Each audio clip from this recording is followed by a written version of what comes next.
Tom would always do his own sound effects. So whenever Venom would headbutt him, he'd literally go, ah! And he would land in the seat and he would do the whole thing. Hi there, I'm Andy Serkis and I am presenting to you Venom, Let There Be Carnage, Notes on a Scene. I rebuilt my life, and now I just want to live it. Good night. And how did you build this new life? Excuse me? Well, who found the clue on the wall so you could be this big shiny hero? Who found the clue? We are going to get into actually one of my favourite scenes in the movie where Venom and Eddie, who have obviously been living inside and outside of each other's bodies but in the same apartment, finally come to blows. It's the odd couple exploding moment. There's no more any words for his victims or, they were gone. Any clues of outstanding bodies we've lost forever. It's completely... I didn't mean to. You didn't mean to? And I said I'm sorry. You didn't mean to, but you did it. Tom has played this character in the previous movie, and he works in a really interesting way. We'd all talked about different methods of bringing this character to life for him on screen, but actually it's all in Tom's head. Before every single scene, Tom records Venom's dialogue, and then he has that playing back in his ear, in a tiny little earbud, and then he's able to basically improvise and talk over Venom. So he's creating a soundscape, a radio play, if you like, for the entire scene. I mean, you just decided... I don't know, blah, blah, blah. That's it, you did it. You didn't even think that we might get caught, we might get killed. No, you don't think about things like that, do you? You just think about chickens, and you think about you, and you think about what you want, and you think about you. There's a chicken in the background of the shot. Can you see it? It's just here. We had a couple of chickens that worked with us, and they were all very professional. They all turned up on time and, were very, very undemanding and didn't leave a mess anywhere. So they're perfect chickens to work with. But keep an eye out for the chickens in this scene. They're fundamental players. Let me remind you of something, Eddie. You were a loser before I came along. You were nothing. I made you special. Oh, you made me special, huh? Well, let me tell you something, right? Before you came along, I had a life. I didn't have chickens, all right? But I had dreams. Yeah, I had dreams, and I had a fiancé, and I had a really successful TV show. Ah, but you destroyed all of those things by yourself. Yeah. We wanted this whole first part of the sequence to play in a one shot. I mean, we could have covered it in lots of different angles, but it felt like the momentum of this roiling kind of argument that was kind of bubbling up between them. You needed to get a sense of the whole. So we just let this whole thing play out in one and rehearsed a few times. And it was a real tour de force by Tom. You know what? I rebuilt my life, and now I just want to live it. Good night. And how did you build this new life? Here we have the introduction of Wraith Venom in this movie. The biggest difficulties in kind of bringing the Wraith out of Eddie and Carnage coming out of Cletus was the way it works with the cloth. How does the symbiote fluid come out of his body?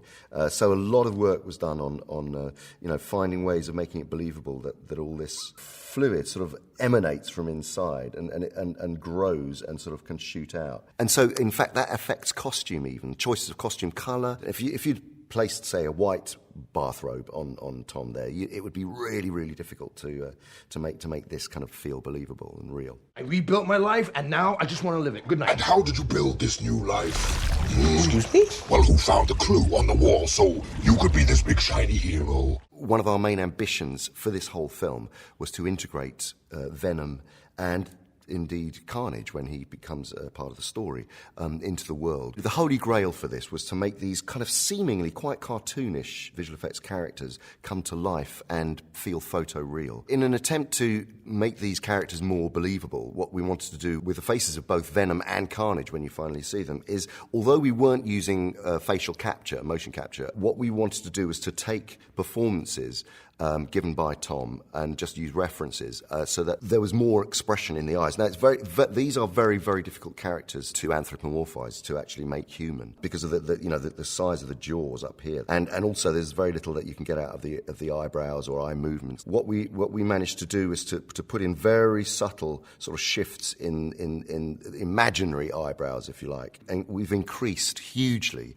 the amount of lip molding around the teeth when Venom's speaking, and that was something that I observed from the last movie, that they were very fixed, those grins, and so we spent quite a lot of time working around the idea. Of course, they can't fully express the range of motion that a human face can, but what can we do to give physical cues in the facial muscles that would make these a little bit more forgiving and more believable? Who found the clue? Who? Wow. Yeah. Yeah, I mean, that's an example of what I was talking about earlier in terms of the jaw movement going, yeah. You know, it's kind of like really exemplifying how powerful and the musculature in the jaw. So if you notice with Venom here, you know, all of this movement is additional in the detail of the musculature and the movement and the flow of all the tendrils and the symbiotic fluid that's flowing throughout all his face and everything. All of this lovely detail is again something that we've sort of upgraded from the first movie to give it more reality and more texture. No, this is not about being a hero for me, man. This is about wanting to live in peace. Do you understand what I'm talking about?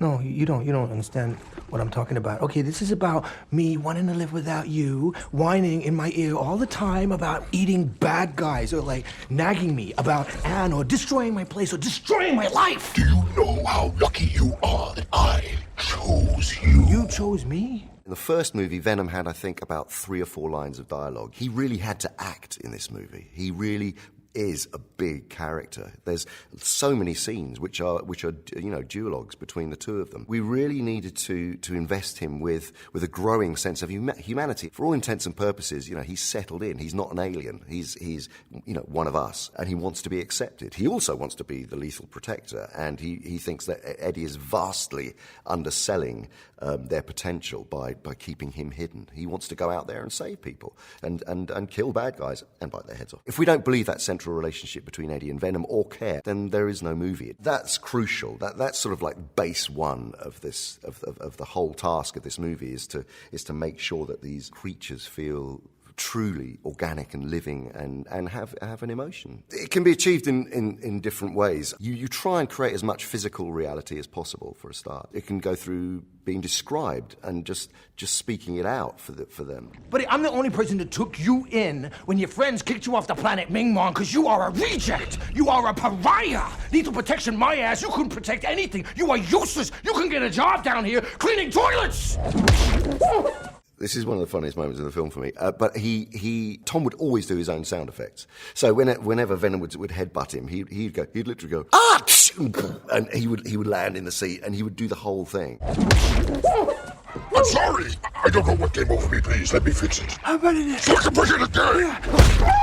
I love the fact that Venom apologizes and then breaks his nose again. I think that's typical of their relationship. It reflects a very human trait, if you like. You know, that 1 minute you can be so forgiving and so sorry or apologetic, and then the desire to hurt that person again. Of course, Eddie can't ever really be hurt. He repairs himself, and if you notice, in between those shots very quickly, his nose, which is bent out of place, kind of comes back to life again and reforms and becomes perfect, and the blood disappears in that split second, and then it gets broken again immediately afterwards. How about it? So I can push it again.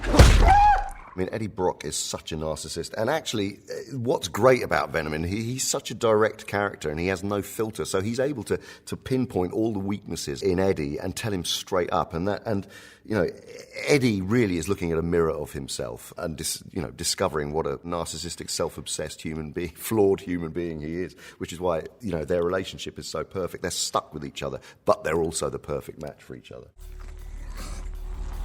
Son of a bitch!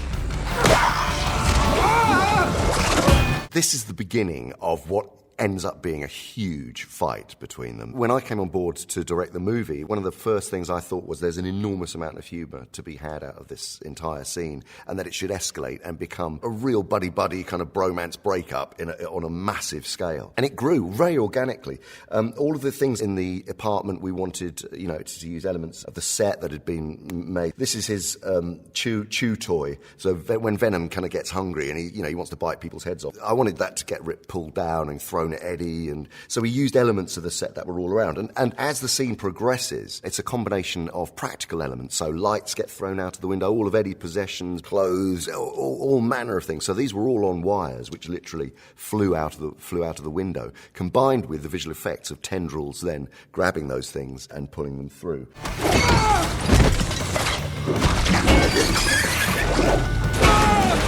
So what we really wanted to achieve in this scene is a couple of lovers breaking up. It's reached that moment in time, and it's the classic scene that you get in many, many movies where everything gets thrown out of the window and this lovers' tiff kind of escalates into this massive war, basically. And of course the sound plays a huge part of this as well. Let's not forget sound, because that emphasises and articulates every moment, gives it comedy, gives it danger, gives it, you really feel the pain for the character. This shot particularly happened, I think, we felt we needed just a split second, like a few frames of seeing Tom fly through the air, or be dragged through, just to make sure that people didn't think it was a stunt guy.